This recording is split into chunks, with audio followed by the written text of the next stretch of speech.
Hello friends, आज की इस वीडियो में हम बात करेंगे dominance method of game theory. Game theory को सॉल्व करने से बहुत से मेथड हैं, वैसे ही डोमिनेंस मेथड भी है। हमने पिछली वीडियो अपलोड की थी जिसमें हमने गेम थ्योरी के सभी मेथड्स कवर कर लिए थे, लेकिन हम डोमिनेंस मेथड एक बार दोबारा करेंगे क्योंकि इसको सॉल्व करने में स्टूडेंट्स को कुछ प्रॉब्लम आ रही है। वो प्रॉब्लम ये है कि सिंपल क्वेश्चन जो उनसे हैं वो ईजिली सॉल्व हो जा रहे हैं, लेकिन एवरेज, जहाँ पर एवरेज करने की रिक्वायरमेंट होती है, वहाँ पर उनको डिफ़िकल्टी आती है और उनसे वैल्यू ऑफ गेम नहीं निकल पाता। तो हम इसके बारे में बात करेंगे। अगर आपने बेसिक कंसेप्ट समझना है गेम थ्योरी का, तो मैं प्रेफर करूँगा आप मेरी पहले वाली वीडियो ज़रूर देख कर आएँ, जिसका लिंक जो है वो मैंने डिस्क्रिप्शन में दे दिया है। तो उसको क्लिक करके आप मेरी पहली वाली वीडियो देख लीजिए ताकि आपको ये मेथड अच्छी तरह समझ आ जाए। तो जिनको बेसिक कंसेप्ट पता है उसके लिए हम आगे सॉल्व करते हैं। बेसिक कंसेप्ट क्या है डोमिनेंस मेथड में कि इसमें प्लेयर ए और प्लेयर बी होते हैं। प्लेयर ए जो है वो अपना प्रॉफिट मैक्सिमाइजेशन करने के लिए सोचता है और प्लेयर बी जो है वो अपना लॉस मिनिमाइजेशन करने के लिए सोचता है।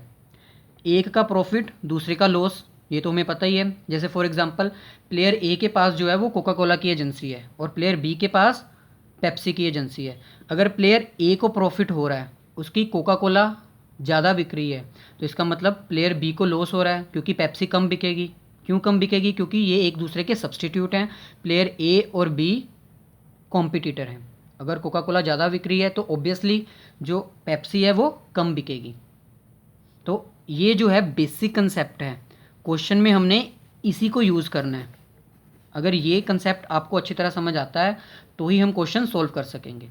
बस इतना ध्यान रखना है कि प्लेयर ए प्रॉफिट के लिए काम कर रहा है और प्लेयर बी लॉस को मिनिमाइज करने के लिए काम कर रहा है। तो एक क्वेश्चन सॉल्व करते हैं जिसमें हम ये बेसिक कंसेप्ट ही यूज़ करेंगे। तो ये है हमारे पास क्वेश्चन जिसमें प्लेयर बी और प्लेयर ए दोनों गिवन है, जैसा कि हमने बेसिक कंसेप्ट में देखा था। प्लेयर ए जो है वो प्रॉफिट को मैक्सिमाइज़ करने के लिए काम करता है और प्लेयर बी जो है वो अपने लॉस को मिनिमाइज़ करने के लिए काम करता है। प्लेयर बी के पास 6 स्ट्रेटजीज़ हैं, प्लेयर ए के पास 5 स्ट्रेटजीज़ हैं। प्लेयर बी जो है वो वाली स्ट्रेटजी सिलेक्ट करेगा जिसमें उसको सबसे कम लॉस हो रहा है। प्लेयर ए वो वाली स्ट्रेटजी सिलेक्ट करेगा इन 5 में से जिसमें उसको सबसे ज़्यादा प्रॉफिट हो रहा है। तो हम हर एक स्ट्रेटजी को हर दूसरी स्ट्रेटजी के साथ कंपैरिजन करके देखेंगे कि कौन सी स्ट्रेटजी प्लेयर ए और प्लेयर बी के लिए बेस्ट सूटेबल है। जैसे प्लेयर ए के लिए शुरू करते हैं। सबसे पहले प्लेयर ए जो है वो अपना प्रॉफिट मैक्सिमाइज़ करना चाहता है, तो इसका मतलब जिसमें उसको सबसे कम प्रॉफिट आ रहा है वो उस स्ट्रेटजी को कैंसिल कर देगा। प्लेयर ए के पास 5 रोज़ हैं, 5 स्ट्रेटजीज़ हैं। हम कंपैरिजन करना शुरू करते हैं फर्स्ट को सेकंड के साथ, फर्स्ट को थर्ड के साथ, फोर्थ के साथ, फिफ्थ के साथ, सेकंड को थर्ड, फोर्थ, फिफ्थ। मतलब हम बार बार कंपैरिजन करके देखेंगे जिसमें उसको सबसे कम प्रॉफिट आ रहा है वो उसको कैंसिल कर देगा ताकि उसकी वो स्ट्रेटजी कैंसिल हो जाए और वो वाली स्ट्रेटजी चूज़ ना कर पाए, जिससे उसका प्रॉफिट मैक्सिमाइज़ करने का जो ऑब्जेक्टिव है वो अचीव हो जाएगा। तो हम फर्स्ट रो से शुरू करते हैं। अब फर्स्ट को कंपैरिजन करेंगे सेकंड के साथ। फर्स्ट में प्रॉफिट इक्वल है, सेकंड में प्रॉफिट कम है, थर्ड में ज़्यादा है। यहाँ पर फर्स्ट में कम है, थर्ड में ज़्यादा है। यहाँ पर कम है, यहाँ पर ज़्यादा है। यहाँ पर भी कम है, यहाँ पर ज़्यादा है, यहाँ पर भी ज़्यादा है। मतलब सेकंड जो हमारे पास आया है इसमें ज़्यादा है, तो हम फर्स्ट को कैंसिल कर सकते हैं क्योंकि फर्स्ट में हमारे पास जो है वो लॉस, मतलब प्रॉफिट जो है वो कम हो रहा है, लॉस ज़्यादा हो रहा है। ऐसे ही अब हम फर्स्ट को कंपैरिजन करेंगे थर्ड के साथ। इक्वल है, 3 ज़्यादा है, 7 ज़्यादा है। 2 को कंपेयर करेंगे -5 के साथ, तो -5 जो है वो लॉस है, इसका मतलब 2 ज़्यादा है। तो हम फर्स्ट को कंपैरिजन करते हुए थर्ड को कैंसिल नहीं कर सकते।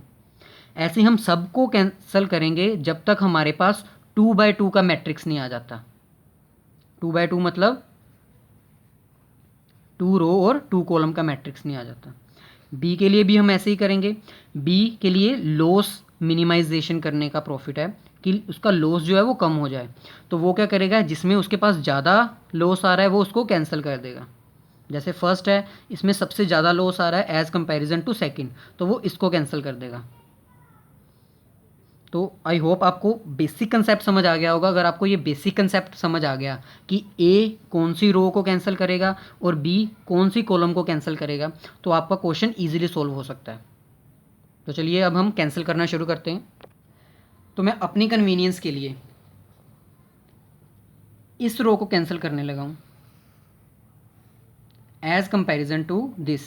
आप किसी भी रो को कैंसिल कर सकते हैं, आपका आंसर सेम आएगा, कोई डिफिकल्टी नहीं है। हम इसको कैंसिल कर रहे हैं, हमने इसको किसके साथ कंपेयर किया, फोर्थ के साथ, फोर्थ एंड फिफ्थ को कंपेयर किया, तो हमारी फिफ्थ जो है वो कैंसिल हो गई है।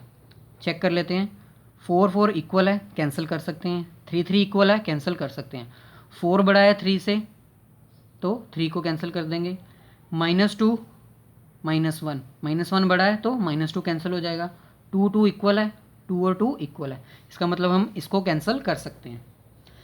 ए की कैंसिल करने के बाद हम बी की एक स्ट्रेटजी कैंसिल करेंगे, बी की हम ये वाली स्ट्रेटजी कैंसिल कर सकते हैं क्योंकि इसमें ज़्यादा लॉस आ रहा है, फर्स्ट और ये सेकंड।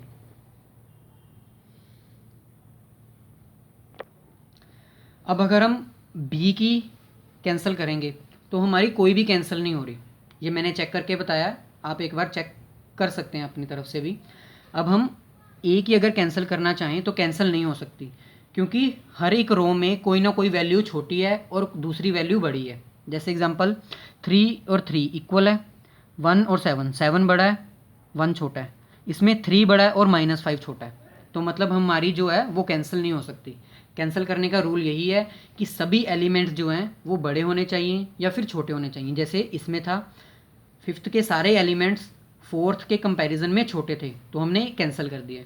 ऐसे ही इसमें सभी elements as comparison to second बड़े थे, इसलिए हमने कैंसिल कर दिया। लेकिन अब कोई भी एलिमेंट या कोई भी रो हमारे पास ऐसी नहीं बची जिसमें सभी एलिमेंट छोटे हों या सभी एलिमेंट बड़े हों, तो ए की स्ट्रेटेजी अब कैंसिल नहीं हो रही।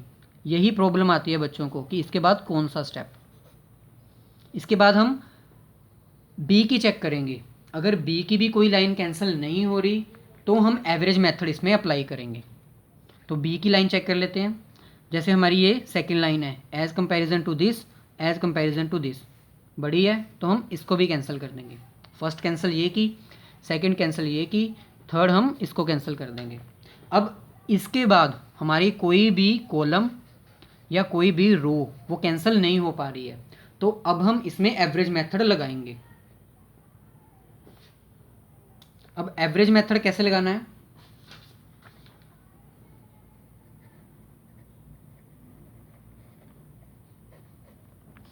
एवरेज मेथड लगाने के लिए हम कोई भी सिलेक्ट कर लेंगे रो या कोई भी कॉलम।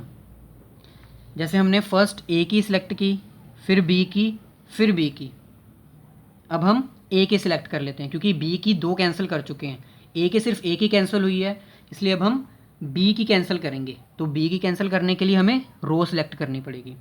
हम कौन सी रो सिलेक्ट करेंगे,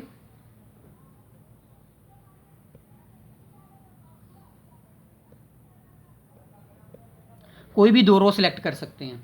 जैसे हम फर्स्ट को सिलेक्ट कर लेते हैं, 0 + 1 हम एवरेज कर करके देखेंगे कि किससे हमारा जो है वो कैंसिल हो रहा है।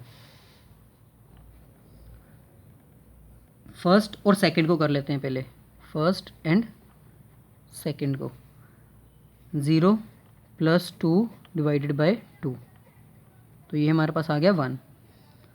ऐसे ही 2 + 3 / 2, ये हमारे पास आ गया 2/2.5।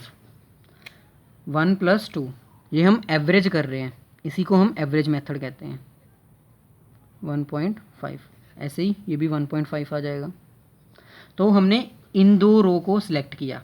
अब इन 2 रो को सिलेक्ट करने के बाद हम इन 2 रो से कंपैरिजन करके देखेंगे कि क्या कोई लाइन जो है वो कैंसिल हो पा रही है। ए के लिए प्रॉफिट मैक्सिमाइजेशन करने का होता है, तो हम कंपैरिजन करके देखें। जैसे फर्स्ट 7 बड़ा है, 2.5 बड़ा है -5 से, 1.5 बड़ा है 1 से, 2 और 1.5 छोटा है, मतलब हम इसको कंपैरिजन करके हम इन दोनों को कंपैरिजन करके इसको कैंसिल नहीं कर पा रहे हैं। इन दो को एवरेज करने के बाद भी हम इसको कैंसिल नहीं कर पा रहे हैं, तो इसका मतलब ये हमारा सोल्यूशन नहीं है। अब हम नेक्स्ट पे जाते हैं। फर्स्ट और सेकंड किया था, सेकंड और थर्ड कर लेते हैं। 1 + 7 divided by 2, 4, 3 - 5 divided by 2, -1, 2 + 1 divided by 2, 1.5, 2 + 2 4, 2। अब हम इन दोनों को एवरेज करने के बाद इसके साथ और इसके साथ कंपैरिजन करके देखेंगे कि क्या अब कोई लाइन जो है, अब कोई रो कैंसिल हो रही है। जैसे हम इसके साथ कंपेयर करके देखेंगे, 4 4 इक्वल है, -1 -1 इक्वल है, 2 और 1.5। अब इसमें 2 बड़ा है, 1.5 छोटा है, 2 और 2 इक्वल है। अब क्योंकि ये छोटा है और ये बड़ा है तो हम कैंसिल इसको नहीं कर पाएंगे। इसके बाद हमारे पास जो लास्ट रह गया है वो है थर्ड और फोर्थ।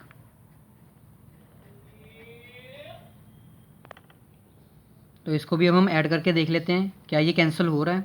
अगर इसके बाद भी अगर कैंसिल नहीं होता है तो अब हम जितने भी पॉसिबल हो सकते हैं वो भी करके देखेंगे। अगर फिर भी कैंसिल नहीं होता है तो अब हम बी के लिए कैंसिल करके देखेंगे, क्योंकि ए के लिए कैंसिल नहीं हो पा रहा है। तो पहले इसको देख लेते हैं क्या कैंसिल हो रहा है। 7 + 4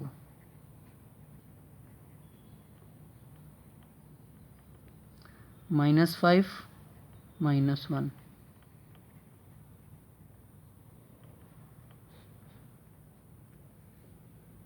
1 + 2 1.5, 2 + 2 2। अब हम इनको एवरेज करने के बाद इनके साथ कंपैरिजन करके देखते हैं। फर्स्ट 0 है, 5.5, 2 - 3। अब ये बड़ा है तो इसका मतलब ये कैंसिल नहीं हो सकते। इसके साथ देख लेते हैं, 5.5 बड़ा है, 3 - 3 ये छोटा है और ये बड़ा है, इसका मतलब ये कैंसिल नहीं हो रहे। सारी पॉसिबिलिटीज़ कवर करने के बाद अब हम बी पर जाते हैं, क्योंकि ए के लिए कोई भी कैंसिल नहीं हो पा रहा है। स्टूडेंट्स यही करते हैं कि वो कैलकुलेशंस करके देख लेते हैं, कैंसिल नहीं होता तो क्वेश्चन छोड़ देते हैं। उनको लगता है कि ये क्वेश्चन सोल्व होने वाला ही नहीं है। आपको ध्यान रखना है कि क्वेश्चन सोल्व जरूर होगा, लेकिन थोड़ा पेशेंस रखना पड़ेगा। अब हम बी के लिए भी करके देख लेते हैं, क्योंकि ए के लिए कोई भी कैंसिल नहीं हो पा रहा है। बी के लिए हम थर्ड एंड फोर्थ करेंगे, फोर्थ एंड फिफ्थ के लिए करेंगे एवरेज, फिर उसके बाद फिफ्थ एंड सिक्स्थ के लिए करेंगे। तो पहले थर्ड और फोर्थ के लिए कर लेते हैं। 0 + 2 1, 1 + 3 2, 7 - 5 1, 4 - 1 1.5। अब हमने इन दोनों को एवरेज किया है, इन दोनों के साथ कंपैरिजन करके देखेंगे। बी के लिए लॉस को मिनिमाइजेशन करना है तो हम उस कॉलम को माइनस कर देंगे, उस कॉलम को कैंसिल कर देंगे जिसमें उसके पास ज़्यादा लॉस आ रहा है। तो फर्स्ट इक्वल है, सेकंड इक्वल है, 1 1 इक्वल है, 2 बड़ा है, तो इसका मतलब हम इसको कैंसिल कर सकते हैं, क्योंकि जो इक्वल होते हैं उसको तो हम माइनस कर सकते हैं। यहाँ पर ये बड़ा भी है तो इसको हम कैंसिल कर देंगे। ऐसे ही अब हम इसको भी कैंसिल कर सकते हैं। इन दोनों को एवरेज करने के बाद 1 1 इक्वल है, 2 इक्वल है, 1 छोटा है और 2 बड़ा है, 1.5 छोटा है और 2 बड़ा है। ये फर्स्ट, सेकंड, थर्ड, ये फोर्थ। अब ये हमारे पास क्या आ गई, फिफ्थ। हमने इन दोनों को एवरेज किया और ये दो लाइंस कैंसिल होगी। अब इन दो लाइंस को कैंसिल करने के बाद हमारे पास ये मैट्रिक्स रह गया। अब हम इसको भी कैंसिल करेंगे। हम तब तक कैंसिल करेंगे जब तक हमारे पास 2/2 का मैट्रिक्स नहीं आ जाता। तो हमको ये आगे सोल्व करने की रिक्वायरमेंट ही नहीं पड़ी। तो चलिए हम देखते हैं। अब ए के लिए कैंसिल करना है, तो इसका मतलब ए को अपना प्रॉफिट मैक्सिमाइज़ करना है। हम उस रो को कैंसिल कर देंगे जिसमें मिनिमम आ रहा है, जैसे 0 और 2 एज़ कंपेरिजन टू 1 और 3। 0 भी छोटा है और 2 भी छोटा है, तो ये कैंसिल हो जाएंगे। ऐसे ही अब हम इसको भी देख लेते हैं, 1 और 3। अब यहाँ पर कैंसिल नहीं हो पा रहा है। 7 बड़ा है 1 से, लेकिन -5 छोटा है 3 से। ऐसे अगर 4 से भी कंपेयर करें, 4 बड़ा है लेकिन -1 3 से छोटा है। तो अब हम इसका एवरेज कर लेंगे। हम एवरेज वैसे कर चुके हैं, सेकंड और थर्ड और फोर्थ का। ये रहा हमारे पास वो कंपैरिजन, सेकंड और थर्ड। सेकंड और थर्ड में कौन सी वैल्यू, 1 + 7 4, 3 - 5 -1। इसकी अब हमें रिक्वायरमेंट नहीं है क्योंकि ये हमारे कैंसिल हो चुके हैं। इसकी रिक्वायरमेंट नहीं है, इन दोनों की रिक्वायरमेंट है। हमने इन दोनों को प्लस किया। अब इसके साथ कंपैरिजन करेंगे, 4 - 1। जहाँ पर इक्वल होता है हम उसको कैंसिल कर सकते हैं। तो ये हमारा इक्वल है, तो इसको हम कैंसिल कर सकते हैं। First, second, third, fourth, fifth, sixth और ये सेवन्थ। अब ये हमारे पास क्या आ गया, 2/2 का मैट्रिक्स। तो अब हम इसको यूज़ करते हुए अपनी value of game find out कर सकते हैं। Value of game find out करना डिफ़िकल्ट नहीं है अगर आप यहाँ तक पहुँच चुके हैं। यहाँ तक आने के लिए आपको सिर्फ यही ध्यान रखना है कि प्लेयर ए प्रॉफिट मैक्सिमाइजेशन, वो रो कैंसिल होगी जिसमें उसको प्रॉफिट कम आ रहा है। प्लेयर बी लॉस मिनिमाइजेशन, वो कॉलम कैंसिल हो जाएगी जिसमें उसको ज़्यादा लॉस आ रहा है। तो ये बेसिक कंसेप्ट को ध्यान में रखना है। एवरेज हमें बार बार करके देखना पड़ेगा। इसमें हमने जो एवरेज किया है वो 4 टाइम्स किया है, फर्स्ट, सेकंड, थर्ड और ये बी के लिए। इसके बाद हमें रिक्वायरमेंट नहीं पड़ी। हो सकता है आपको 10 बार भी एवरेज करना पड़े, लेकिन क्वेश्चन का आंसर जरूर आएगा। तो अब हम इसका नेक्स्ट स्टेप कर लेते हैं, जिसमें हम इसको यूज़ करते हुए अपनी वैल्यू ऑफ गेम और probabilities of A B find out कर लेंगे। तो ये हमारे पास आ गया 2/2 का मैट्रिक्स। ए की स्ट्रेटेजी सेकंड और थर्ड आई है, बी की स्ट्रेटेजी थर्ड और फोर्थ आई है। बी की स्ट्रेटेजी थर्ड और फोर्थ, ए की स्ट्रेटेजी सेकंड और थर्ड। तो इसको अब हम यूज़ करते हैं अपनी game value of game find out करने के लिए। वैल्यू ऑफ गेम कैसे फाइंड आउट करनी है, इसको फाइंड आउट करने का एक प्रॉपर फॉर्मूला है, लेकिन बिना फॉर्मूले के आपको इजीली अंडरस्टैंड करवा देते हैं। कैसे करना है, 7 - -5, 7 - -5, ये हमारा क्या हो गया 12। माइनस साइन हमें इग्नोर करना है, 12। इसको सॉल्व करने के बाद हम यहाँ पर लिखेंगे। अब इसकी टर्न 1 - 3, ये हमारे पास क्या आ गया -2। माइनस का साइन हम इग्नोर करेंगे, तो इधर हम 2 लिख देते हैं। इसको सॉल्व करने के बाद जो वैल्यू आएगी वो हमने यहाँ पर लिखनी है। इसको सॉल्व करने के बाद जो वैल्यू आएगी वो हमने यहाँ पर लिखनी है। ऐसे ही अब हम इसको सॉल्व करेंगे, 3 - -5, 3 - -5, ये क्या हो गया 8। तो यहाँ पर हम लिखेंगे 8। 1 - 7, हमारे पास आ गया -6। माइनस का साइन इग्नोर करना है, तो यहाँ पर 6। अब बिना फॉर्मूले के कैसे हमने फाइंड आउट किया, इसको सॉल्व करके यहाँ पर लिखा, इसको सॉल्व करके यहाँ पर लिखा, इसको सॉल्व करके यहाँ पर लिखा और इसको सॉल्व करके यहाँ पर लिखा। ये हमने सॉल्व कर लिया। अब इसको चेक कैसे करना है, इन दोनों को प्लस करने पर, इन दोनों को प्लस करने पर हमारी वैल्यू जो है वो सेम आनी चाहिए। तो ये हमारे पास वैल्यू आ गई 14। Value of game find out कैसे करनी है, 1 × 12 प्लस 7 × 2। तो ये हमारे पास क्या आ जाएगा, डिवाइडेड बाई ये 14। 12 प्लस 14 डिवाइडेड बाय 14, ये हमारा हो गया 26/14। इसको हम कैंसिल करके भी लिख सकते हैं 13/7। ये हमारे पास आ गई value of game. Value of game find out करने के बाद अब हम प्रोबेबिलिटी फाइंड आउट करेंगे ए और बी की। इसको फाइंड आउट करने का भी एक फॉर्मूला है, लेकिन बिना फॉर्मूले के हम सॉल्व कर सकते हैं। ए 2 के लिए और 3 के लिए स्ट्रेटेजी बना रहा है, तो ए के लिए उसकी प्रोबेबिलिटी क्या आएगी 12 डिवाइडेड बाय 14। थर्ड के लिए उसकी क्या प्रोबेबिलिटी आएगी 2/14। ऐसे ही बी के लिए भी, बी जो स्ट्रेटेजी बना रहा है वो थर्ड और फोर्थ के लिए। थर्ड के लिए उसके पास क्या प्रोबेबिलिटी है 8/14। फोर्थ के लिए उसके पास क्या 6/14।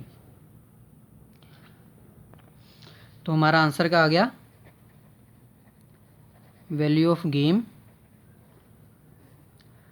13/7 और ए की प्रोबेबिलिटी, बी की प्रोबेबिलिटी वो हम लिख लेते हैं। सो ये है हमारे पास पूरा आंसर। सो आई होप आपको ये वीडियो अच्छी तरह समझ आ गई होगी। बस आपको एक ही चीज़ का ध्यान रखना है, वो है सिंपल और एवरेज। अगर सिंपल क्वेश्चन आता है तो कोई डिफ़िकल्टी नहीं है, उसमें हमें कोई कैलकुलेशन करने की ज़रूरत नहीं है। हमारे सभी रोज़ और सभी कॉलम्स ईजिली कैंसिल हो जाएंगी और हमारा 2/2 का मैट्रिक्स ईजिली फाइंड आउट हो जाएगा। लेकिन एवरेज में हमें 2/2 का मैट्रिक्स फाइंड आउट करने के लिए एवरेज का फॉर्मूला यूज़ करना पड़ेगा। तब तक यूज़ करना पड़ेगा जब तक हमारे 2/2 का मैट्रिक्स नहीं आ जाता। और इस बात का भी ध्यान रखना है, प्रॉफिट ए के लिए, बी के लिए लॉस। ये जो है वो अपना प्रॉफिट मैक्सिमाइजेशन के लिए काम करता है, तो इसका मतलब वो अपनी वो वाली रो कैंसिल कर देगा जिसमें उसके पास लेस प्रॉफिट है। ऐसे बी अपना लॉस मिनिमाइजेशन के लिए काम करता है, तो वो अपनी वो वाली कॉलम रिड्यूस कर देगा, कैंसिल कर देगा जिसमें उसके पास ज़्यादा लॉस आ रहा है, हायर लॉस। अगर आपको ये मेरी वीडियो अच्छी तरह समझ आई है, आपको ये बेसिक कंसेप्ट अच्छी तरह समझ आ गया है, तो प्लीज़ इस वीडियो को अपने फ्रेंड्स के साथ शेयर कीजिए, कमेंट कीजिए, मेरी वीडियो को लाइक कीजिए और प्लीज़ मेरे चैनल को सब्सक्राइब कर लीजिए। सब्सक्रिप्शन के कोई चार्जेस नहीं लगते हैं। कुछ सोचते होंगे कि इसके शायद चार्जेस लगते हैं, सब्सक्रिप्शन के कोई चार्जेस नहीं हैं। आप इसको सब्सक्राइब करिए। सब्सक्रिप्शन सिर्फ इसलिए है ताकि फ्यूचर में अगर मैं कोई वीडियो डालूँ तो वो आपको ईज़िली आपके पास अवेलेबल हो जाए, आपको इन्फॉर्मेशन मिल जाए कि वो वीडियो अपलोड हो चुकी है। Till then bye bye.